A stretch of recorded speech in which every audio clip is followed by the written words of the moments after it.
All right. So I realized that I think I lied to you last week, Rob. Oh, please. Confession time. I am a Let's step hear it. guy. I really am. No, I want to talk about this for a second, which is that I really am for me, right? And I've been Right. thinking about this even in my own like religion, that I like the orthodoxy.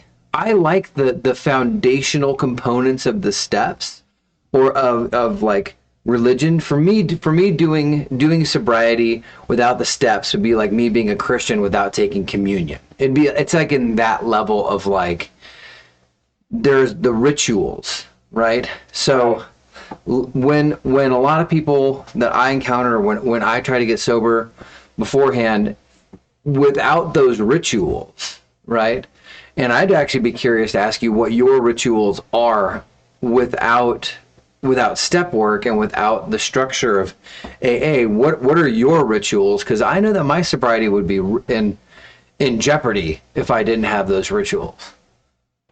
Right. Well, can I drop in my confession too Sure. while we're here? Because I appreciate your confession. Um, and we've had these conversations before. I deeply struggle with, and I don't even want to say the 12 steps, bro. I want to say that I struggle with a lot of the people within those groups that Time out. oppose. Is this the equivalent of you saying I don't like Christianity because I don't like people in the church? So this is where I'm going with Okay. that, right? So over the last few days, I'm like, we're doing this for a purpose and a reason, and at the end of the day, it's to pour out our hearts, it's to show God's love, right? And it's to accept each other where they're at. Yeah. And I know that I've been lacking some grace in that area as far as That's all right. showing 12 steppers more grace. I've had very, very bad experiences in those groups and in those meetings with a lot of the people. And I equated it to the church. Um, and for me, the church now has become a place for me to fellowship and engage. And like, I don't have a lot of expectations from the pulpit anymore, but there's a community there for me Yep. that I can engage in and help other people out in, if Right. that makes good sense. So my confession is, ever since our first podcast, I've been thinking about the bitterness that comes up for me when dealing with a lot of people that come out or are currently engaging in the 12-step programs because of what has happened to me engaging with them. You're not one of those people. And so I've been working on grace with all that stuff, Drew. I had a guy. That's my I hear that. I had a guy recently. He came up to me. He had, I don't know, 28 years of sobriety or something, And he like interrupted while I was like doing the classic, meeting share thing. And, it's like, what you need to do is, da da da da da. And I sat there and I listened to him talk. And finally I thought, you know what? I would rather not be sober than have whatever kind of sobriety you have. correct. Right? Well, so let's go. And I meet Christians that are like that too. It's like, dude, look, like I would rather be a Viking like pagan, animal worship, whatever nature worship, than have whatever shell this thing is that you have. Because what you Right. have is not an authentic. It would not be authentic to me to do, Right. and it certainly wouldn't be authentic to like in general. Like this is not, you know, like so. I've been in churches where the Bible was an idol. Correct. Or the church itself, or the pastor, Absolutely. or the theology. Correct. And I'm with you 100%. Yeah, I am 100% with you. My brother-in-law and I were just having this conversation, and there are people in my life who aren't either, right? They're not 12 steps, they're not Christian, but yet they extend more grace more compassion and more love than a lot of the people that I know that are associated with our camps. Well, So the camp itself, yeah, I mean, you show up to it, and you need some sobriety, right? Like, sir. like and so here's the funny part about the steps, right? When I have a Christian come to me and say, "Oh, dude, I want to like I want to make my walk with God deeper," I just pull out the steps and we literally do the steps Yeah. because because the steps once in terms of how I do them and the way it works for me, the steps have nothing to do with alcohol. Correct. So we just did this this fifth step, right? 13 hours of confession, all the stuff with this guy. I think alcohol was brought up twice. Yeah. Well, because you're addressing the underlying issues that led to the drug and alcohol. Yeah, what happens in your mind right before you take the first drink? What is it? What is in your brain an hour before, 2 hours before, or 1 minute before that drink takes? I mean, it's days before. I mean, it's you sitting and muddling in something that is consuming you. I see it, man. I work as a recovery coach, who works with people of all walks of recovery. Right. And you can almost identify in most situations when somebody's about to relapse. You ever read Viktor Frankl's Man's Search for Meaning? No, but it sounds like that needs to be. It's the classic book written on men's search. So to tell you a little bit about Viktor Frankl, he was a psychologist and a kind of like a quasi-theologian, but mostly in the philosophy, psychology side of things in Germany in the late 30s. So he spent 3 years in a concentration camp. So if anybody knows anything about meaning, it's probably this guy. He's probably got a good pulse on it. But he actually said you could tell who was going to die within the next 72 hours. And you said, you know how you knew who was going to be the ones to die in the next 72 hours? They smoked their cigarettes. Because cigarettes were tender. They were like currency. And he's like, when people started basically smoking their own currency, they were right about to die. So my question, what would be, if I'm really honest with myself and I look at myself and you think to yourself, okay, because you're saying days before, as a recovery coach and somebody who's around the same group of people or similar groups of people, right, on a regular basis, right? Right. What are the signs to you that it's happening? Because for me as a step guy, like I show up on Saturday mornings. If you're part of our sponsor family and we talk throughout the week, we don't let anybody down. Like we will come to your house and we will rip you out of your bed. However, if you aren't a part of our family, we don't have that same kind of pack loyalty. It's just not there because we don't know how serious you are, and we don't want to get that involved if you were not serious. But in your world, people might be sent there. And one of the greatest challenges for me is that I actually engage with those people. Like, my hope is even if you are not serious or you've shown kind of signs of, I'm just watching things consume you. Old patterns are coming back. Like, I think the smoking thing, I had someone who completely eliminated smoking and then started having one here and there. And then all of a sudden it just started to consume them again. And they were just, and I saw the direction and even gave them warning and concern. And before you know it, they were back to their old ways. But for me, my hope is that I can at least plant a seed with the hopes that if somebody does fall back into their ways, they know that they have someone in their corner when they get back. I think where I've had to grow as a coach is understanding that I can't rescue everybody. It's not my place to rescue everybody. I understand for many years I had a savior complex, a rescuer complex, right? And that all just came from a place of I wanted to be rescued, so I want to go rescue other people. And I understand how much that didn't work for me as well. So just planting those seeds for me. I also want to address your initial question before we get too far away from it. For me, where you have the steps and that's your foundation, like, bro, God is huge for me. And it's funny, where I communicate with God the most is actually when I go for runs. I do not enjoy running. It's just not something, unless I'm playing a sport and it's quick, it's back and forth, it's right. But when you take this broken, beat down, titanium filled body that's just getting older, and you put him out there on the concrete and you get him to run, it really slows me down and it gives me an opportunity to really connect with God, right?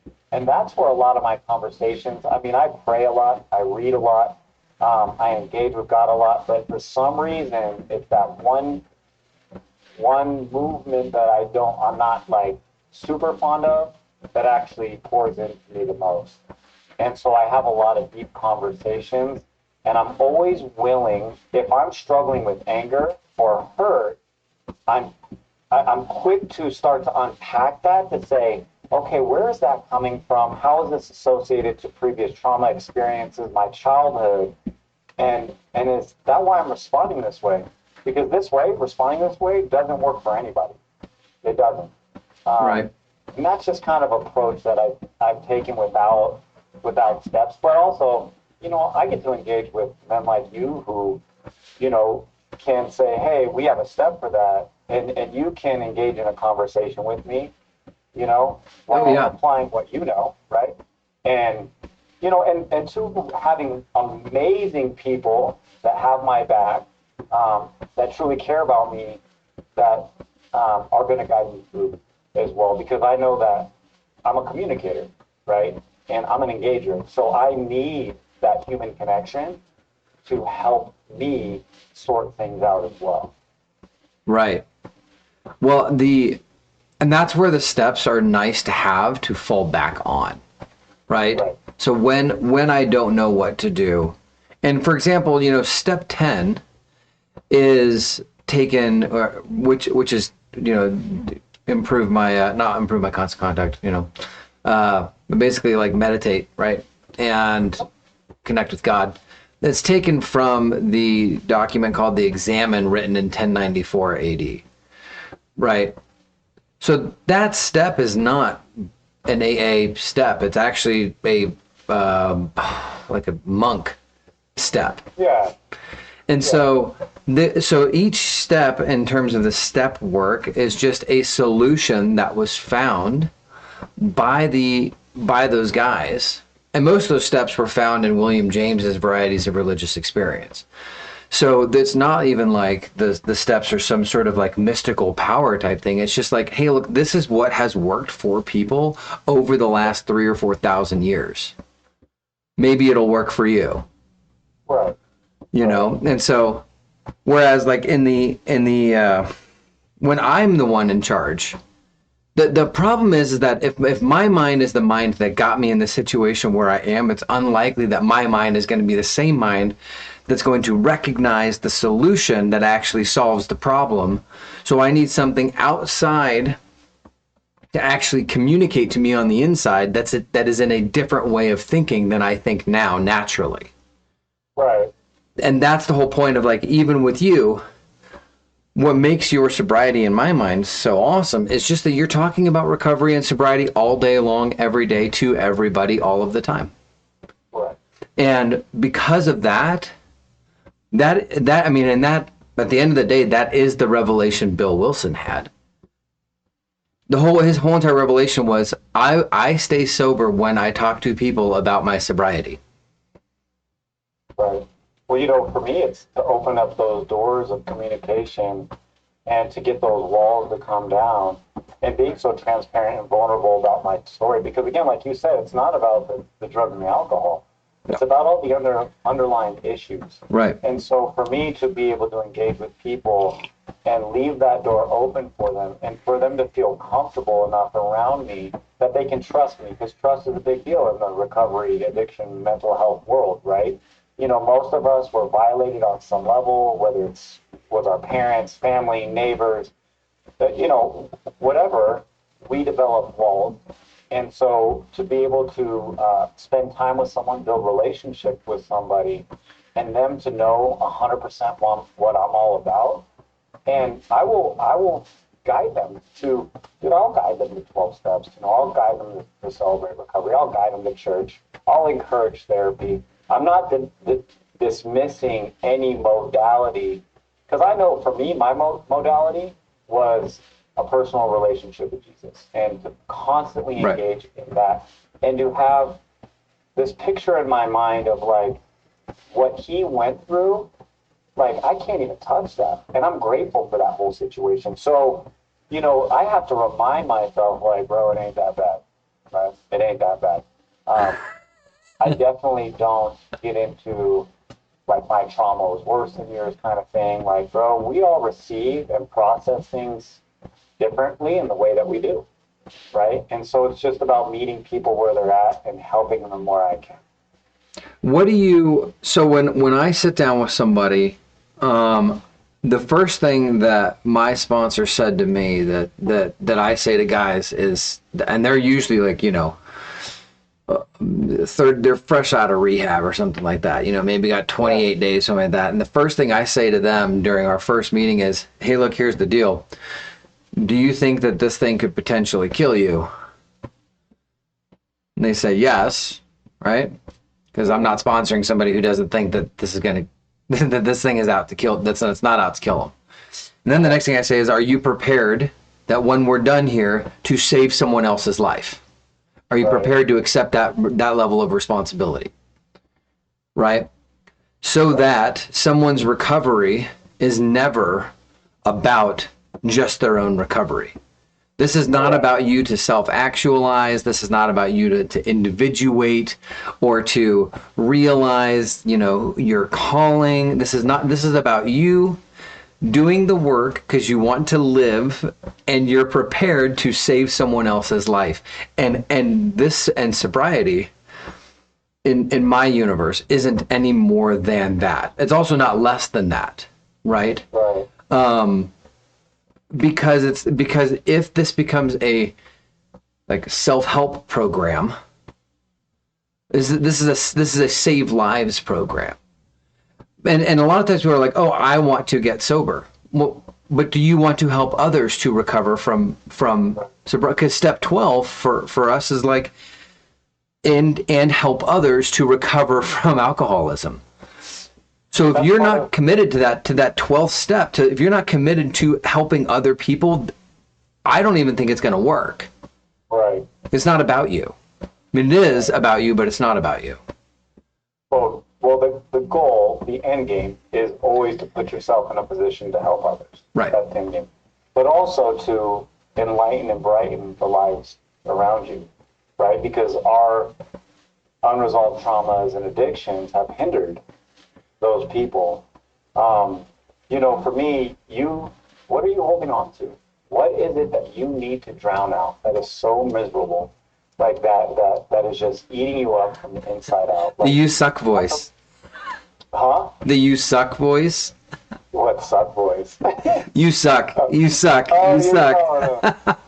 No. Because those are the honest conversations that I need to have, right? Just as much as your approach, is highly effective for some, and it's just like, well, let's get to the bottom of it. But that's a conversation we have after we start to build trust and build relationship. And a lot of people come to me knowing like this is my life, Right. And they see where I'm at in this life. They see the family, they see the nonprofit, they see the business, they see the health, they see the fitness. They see it all. Like, well, how did you attain all that? Like, well, I had to get to the bottom of a lot of things in my life. Like, sobriety isn't the drugs and alcohol for me. Sobriety was all the pain and anguish that I had to heal from in order to grow as a human being so that I can make the lives around me better. A lot of what I do in this life, is also to set a standard and pave a way for my children so that my children don't have to see and be exposed to the same things that I was, right? So there is purpose, there is finding purpose for me. And part of that purpose is my community and my family and trying to be the creation that God had called on my life. That's all a process. Those were all revelations and epiphanies and here's my reality. When I first got sober, did I think I was going to be a peer recovery coach? No. Did I think I was going to be a business owner? No. Did I think I was going to own a nonprofit? No. Did I think I was going to be on podcasts, TV, magazines? No. Those are things that gradually happen, because a lot of times people see the fruit of all that work that you put in, but the reality is, talk about steps. It was putting one foot in front of the other, digging deeper, and really learning from a lot of my previous decisions and how do I make better decisions moving forward. And now that I see that I have a responsibility to lead in this life, like, the expectation I have for myself now is like, bro, you got to stay on the straight and narrow, right? Like, there's no other option because there's lives depending on it. So when you stop to work with somebody, right? Do you start out by saying, hey, look, so I prefer when doing health and fitness, right, to sit down and we say, okay, look, we're gonna get through a few things first with fitness, right, and then we will slightly deviate from there as you progress, right? That's how I approach fitness, right? So, what are you doing now? What is your goal, right? What injuries do you have? What diet restrictions, right? And then as I'm working with them and we're kind of like doing stuff with them, then you're like, okay, well, it appears to me as though this is probably something we should work in, some core, some whatever, right? Some cardio or and so, for the way I look at it is that by having the guardrails of step work, right, I'm able to just take anybody, I can put them right on the tracks, they're doing this, the train is just moving.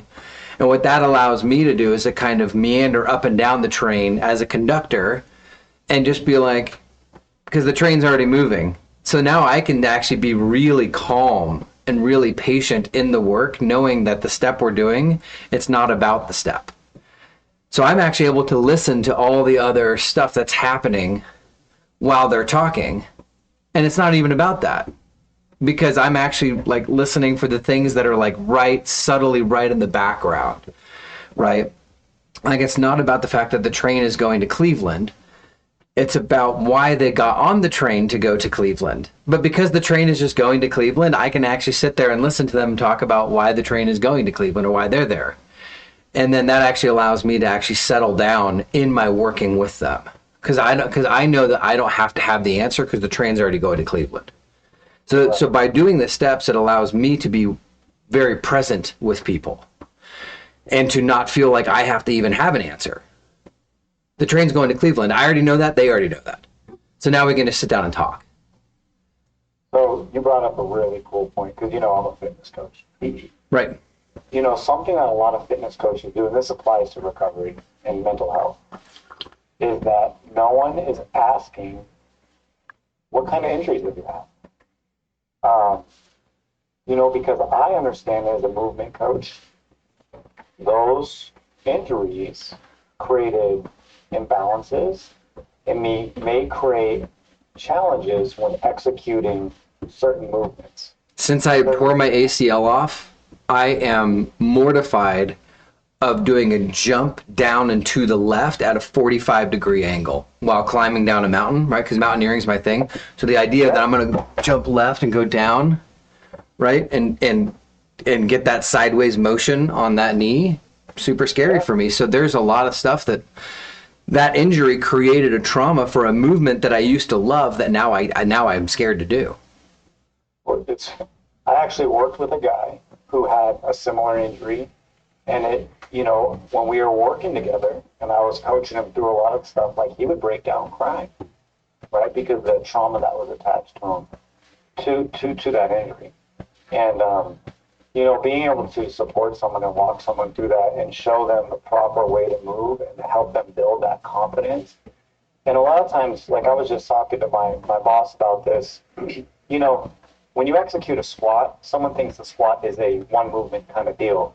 But there's a few movements in there, right? And sometimes with people, you have to break down what someone would consider one movement, right, into three different moving parts to Yeah. focus. So you're breaking it down. And I think that in recovery, it's very similar. And I always get a feel for where people are. And being, you know, I've been a fitness coach for like 25 plus years. Plus, I did my own physical therapy after I severed my spine. There was a lot of nuggets in there. There was a lot of learning in there. Just like in your recovery, you know, I take a lot of the things that I learned and I offer those as gifts to other people if they want to receive them. And so, you know, sometimes just meeting somebody where they're at and showing that compassion and understanding is going to be the starting point for a lot of people.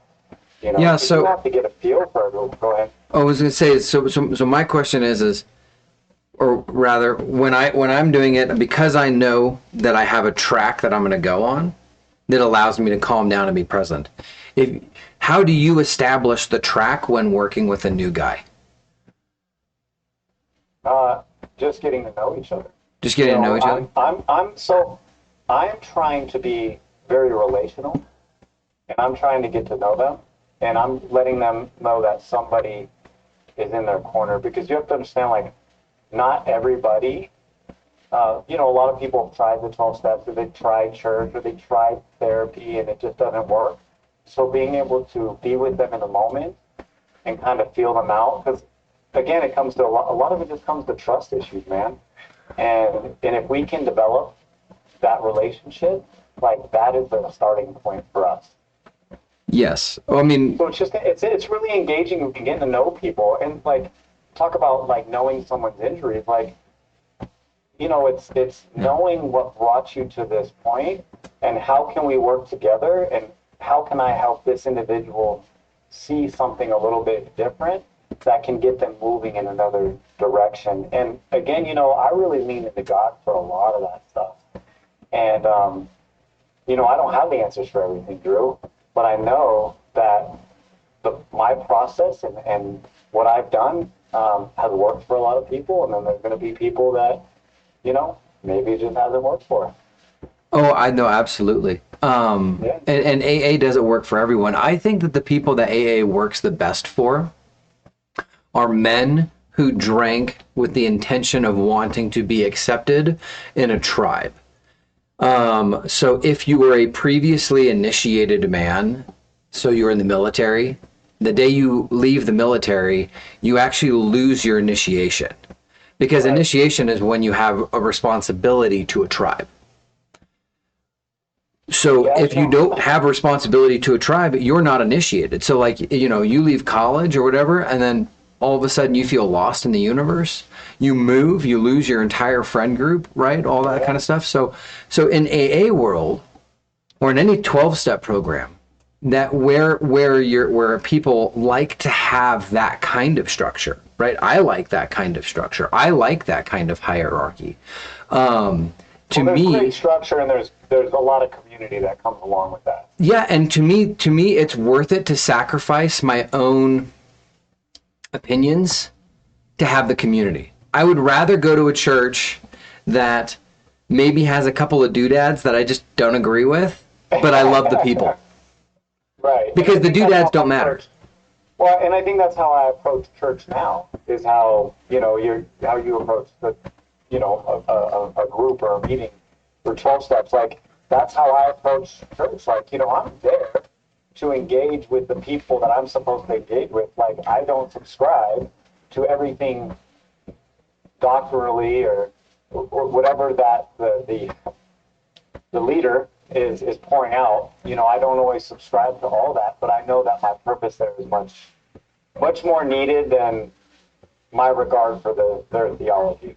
Right. So my question now, and this is where I'm at right now in my spirituality as well, is okay, can you lay down all of that stuff and then help pull in the church space? Can you help pull in the recovery space? Like, can you just take the fact that there may be all these different things that you totally, maybe you don't necessarily agree with on an individual basis, but what you do agree with is that it is the vehicle that is being used.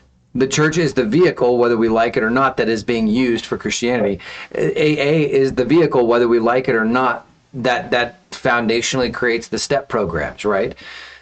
So it's like, are you okay with laying down some opinions to jump into and serve in and work in the vehicle?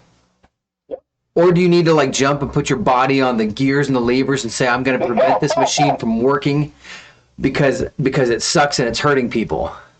Right. So, 100%. Well, no, I love it.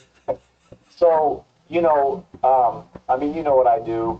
I'm heavy into recovery. We run recovery-based softball teams. We focus on mental health and faith plays a role in all that. But here's the thing, like everything that we have created through Rises Lines and building these teams and who we are in the community, it's like, man, I don't care what modality you choose to use. Like, you could be Christian, Mormon, Hebrew, Islam. Like, if you want to be a part of what we're doing because you see the mission behind it, great. In recovery, like, man, if you're a 12-stepper, if you're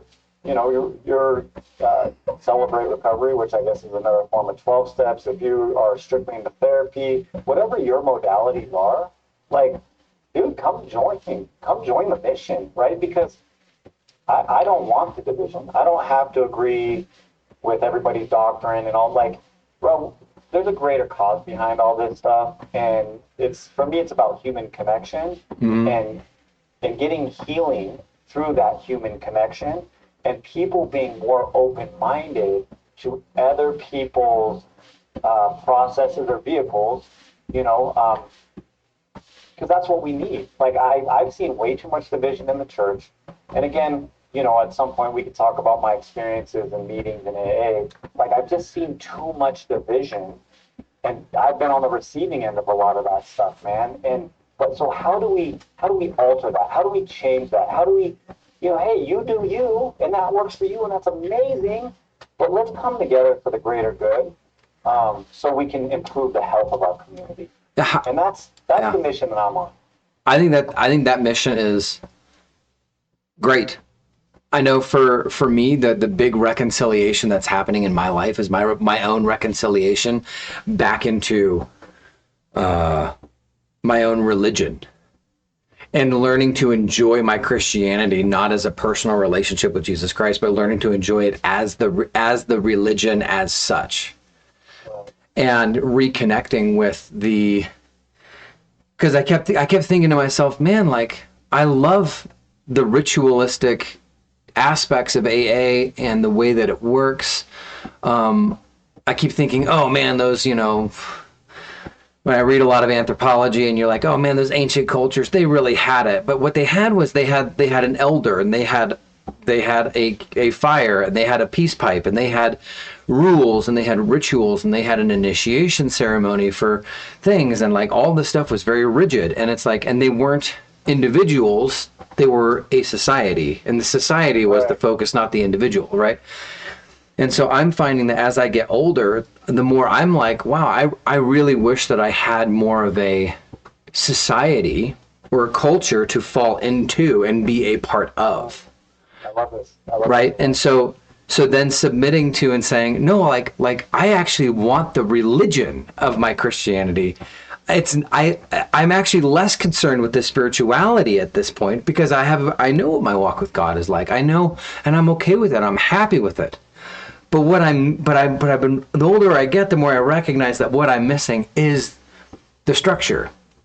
And now I'm like, I fight way less against it. I enjoy it 10 times more. I find that, when you talk to those leaders that are 70 or whatever, and they've been pastors of the church for 40 years, and they've got some sort of, and normally I would look at them and think, oh God, you're so annoying. Like, where's your drive? Like, people are dying out there. Don't you understand? And I'm filled with judgment. And then they kind of look at you and they're like, I think you just don't. Why don't you come back? And then like, I mean, this happened to me about a couple years ago, and I gave that lecture, the don't you understand? People are dying out there, for God's sakes. And he just looked at me right in the eyes and said, keep coming back. Because you clearly don't get it. Right? Because that's what we say in AA when somebody like tanks. We say, keep coming back. Like, just, and we mean keep coming back, but we mean you clearly don't get it. Keep coming back because you clearly don't get it. Bless you. You know, keep coming back. And so, like, when somebody shows up and they're like, we don't need this, you know, I got God on my side. We're like, hey, cool. So with that, like, people use God as an escape a lot of times. And I've seen it. Oh, don't, I got God. Bro. Like, no, that's not what you got right there. You know, I think if your ego is God, all right. Yeah, fair enough. you know what I'm saying? Ego etching God out, right? Like, ego, you are your God, bro. You are your God. You think you have it all figured out. You think you can do this by yourself. You're not admitting to yourself that you need to lean into something else much greater than you. Like, you're saying that you don't need community, that you don't need structure, right? Like, come on, bro. And I get all that. You know, I think, you know, where I'm at in my journey is like, how do I integrate in the community and start to pour into the people that aren't, maybe they're still drinking and using. And I have a great story for that. One of our ball players, and this happened a few times, but one of our ball players, he came to sub for our team, and his wife plays for the team, and she's like, well, you can't be smoking weed that day. You know what I'm saying? Like, this is the recovery team. So he did it. And then he kept showing up. I keep coming back. Keep coming back, yeah. He kept showing up. And before you knew it, bro, all of a sudden he had a deep relationship with God. He had an understanding of why drugs just don't work, right? And now the guy's sober, right? And he's doing his own work. But, you know, that's the effect. Like, here's the thing. I believe that the groups and the churches that we've all been a part of, you know, they have shunned people, they have shamed people, they have judged people. Yeah. And those same people are now very skeptical about walking into a group or a meeting or a church.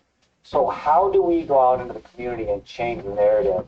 How do we bring that mindset, that structure, that open heart out into our community, and people start to ask questions? I mean, you know how many times people have walked up off the field like, what the heck do you guys got? How do we get there?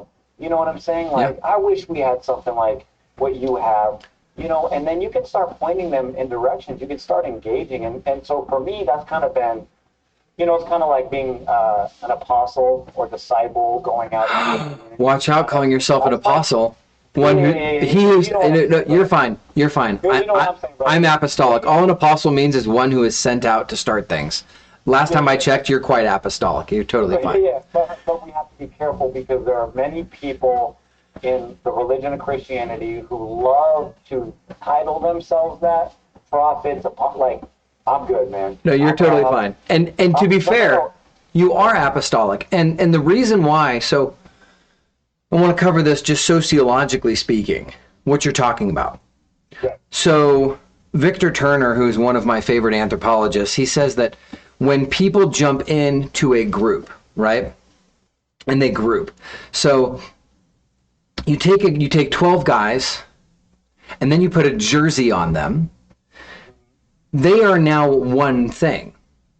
And now the guy who with 10 years of sobriety, who's up to bat, is the same he's on the same playing field as the guy with same guy with 1 hour of sobriety. And because, and what Turner argues is that because they are the same in that moment, they can actually exchange value systems. Yes. And that's a lot of, go ahead, I'm sorry. No, you're good. And so that's why when you said I want us to do a recovery softball team, it's like, absolutely. What you're doing is you're creating a culture for people to get together and then share value systems. Because at the end of the day, the community will share that and can Right. bear the community can bear the burden of the alcoholic mind, as it were, Right. and provide, right? One of the things that we say in our team, in our group over here, is one of the joys of being in a recovery family, because we've got an entire group that's just my sponsor, he's like the patriarch, and like 15 of us that are all like, he sponsors 3 of us, and then we all have 2 sponsees, right? And then we all meet every Saturday after our meeting. And one of our things is, we don't know who's going to be crazy today. Right? Even with 20 years of sobriety, you can still go crazy, right? You don't know which day you're going. And some days I wake up and I just text my sponsor. I'm like, hey, bro, I just want to let you know, no ands, ifs, or buts. I'm a crazy one today. Yeah. Right? But the community, when people join your softball team, they're participating in that space. That's what makes it so powerful. Well, and another one of the goals is, we get opportunity to be like on TV and all sorts of like public platforms and stuff. And one of my goals has been to raise up individuals to step into those roles and become leaders in that kind of stuff. Right. Like I'm not the guy that wants to be on the cover of everything and on all the TV. Like, no, man, I play a certain role right now, but the heart and the goal behind all that is to raise up individuals to be leaders themselves. Whether it's leaders in our community, leaders in our family, right? Leaders in the workplace. Like, let's lead. Let's be, let's get uncomfortable. Trust me, how much people get edgy when they're sitting in front of a live camera, live TV. Yeah. But the fact that they had enough courage to come up, open up about some stuff, share a mission, right? That's the making of a leader for me. Like, Right. People are going to see, they're going to, and your recovery, my recovery, it's our own recovery. So someone might resonate with someone else's recovery or story more than mine. But that's what you want to be able to create those spaces to be like, man, I can relate to that dude. I can relate to her, and then they can gravitate and we can continue to pour into our Oh, yeah. community. My sobriety is not everyone else's sobriety. Correct. Yeah. And again, that's why I enjoy what we're doing here. You've displayed a lot of grace with my concerns, and but we're here for the bigger picture.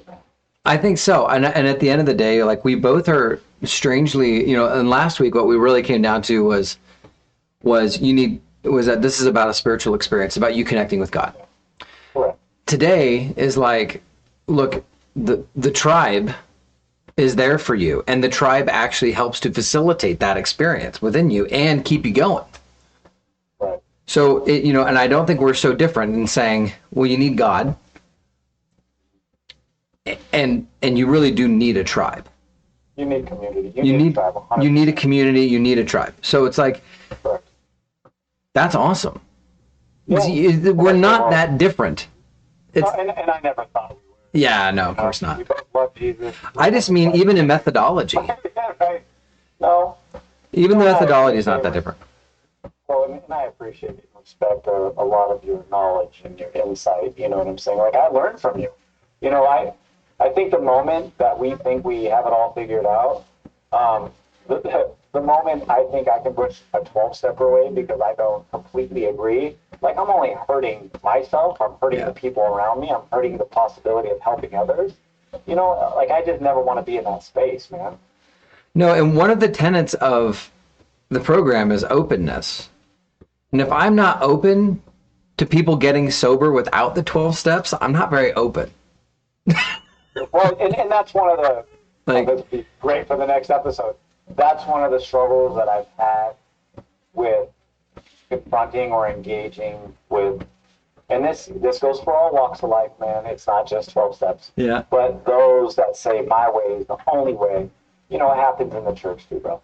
My way is the only way, and you'll never have freedom without this way. And I was severely attacked for that after being a decade sober. Yeah. You're basically going to relapse because you didn't bro. Yeah, here's what I tell people now. My way is my way as God has revealed it to me, If you want what I have, come ask me and I will freely give it to you because it was freely given to me. Preach. And that is it. And so like if you don't want my Christianity, great, go get your own. I have a very specific flavor of it.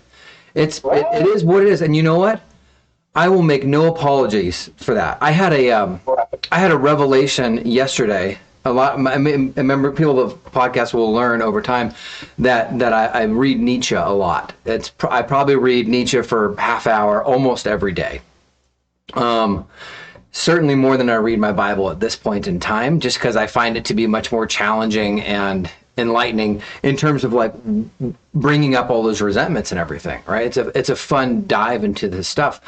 But one of the things he's talking about is the Socratic method, and really asking people why. And I'm always like, why is it that when I engage with somebody to try to prove to them that I'm right, why do I always leave that conversation feeling more angry and stupid? And the answer is this: you can't prove to somebody you're not an idiot. Because you can't prove a negative. Like, everyone knows you can't prove a negative. But when I sit down and try to like argue with somebody, or they're trying to argue with me, well, you're an idiot. Okay. Because I cannot argue with you that I'm not an idiot. So I'm not going to do that. Either you like what I have and you want me to help give it to you, or you want my group to help give it to you, or you don't like it. But I'm not going to argue with you. If you think I'm an idiot, then that's fine. I'm totally okay with that. Well, I'm with you 100%. If you like what I have and you want my brand of Christianity or my walk with God, I'll show it to you. If you want to understand my concepts of healing and trauma and recovery, I got you. If that doesn't work, I actually have resources for all that. Yeah. But I'm with you 100%. And that's what we do here. That's what we're about. We're about staying sober, finding a tribe that's good for you to be in your recovery, right? And letting the world know that I can do more push-ups than Drew. I'm certain of the fact. We'll have to talk about fitness and training another time. Because it is it's part of our you and I just have so much in common when it comes to nutrition, the body, fitness, movement, recovery, addiction, like faith, like it's why we just it's true. And it's funny because that's why I do this treadmill walking thing, right? It's because someone was like, that dude walking? She hits me up, she's like, is that dude walking on a treadmill during your podcast? I was like, dude, look at Drew. So here's the deal. So I start my PhD this month. And I'm like, dude, that's going to take up an extra 3 hours a day. I thought, and then I looked at my body fat percentage from when I did my master's degree, and I went from like 16% body fat to 24% body fat in like 8 months. And I went, okay, how can I, and my PhD is going to be about 2 or 3 times longer. And I thought, okay, well, if I'm walking the whole time, like yesterday, I burned 1,700 calories walking. The problem though is that now my body's adapted to it. And so I've totally went like burnt, and then it just like flattened out. You got to change. So now it's like walking on an incline, right? We're increasing the speed or changing a movement pattern. But yeah, putting a backpack on. Yeah, putting a weight vest on, like, and for me, it's like we make this stuff work for us. Right before you and I hopped on, it's just like I'm out there working out, getting the blood flowing. Like, I know that for the rest of the day, that I may not have that opportunity to, go train. And so I actually have to get up earlier to make that happen so that we can make this happen. Because these are the things that are important to us. This is important to me. Yep. My fitness is important to me. Spending time with my family is important to me. And so I find ways to make it work. And make it work, we did. And we did. Love you, bro. I freaking love you, bro. All right, we're going to hop off. But that's cool, whatever. What's that? I wanted to say I love you first, bro, but you cut me off, man. Nah, it's all right, dude. All right, well, we will be back next week. This is the Rob and Drew Do Sobriety podcast. All right, guys. We'll see ya.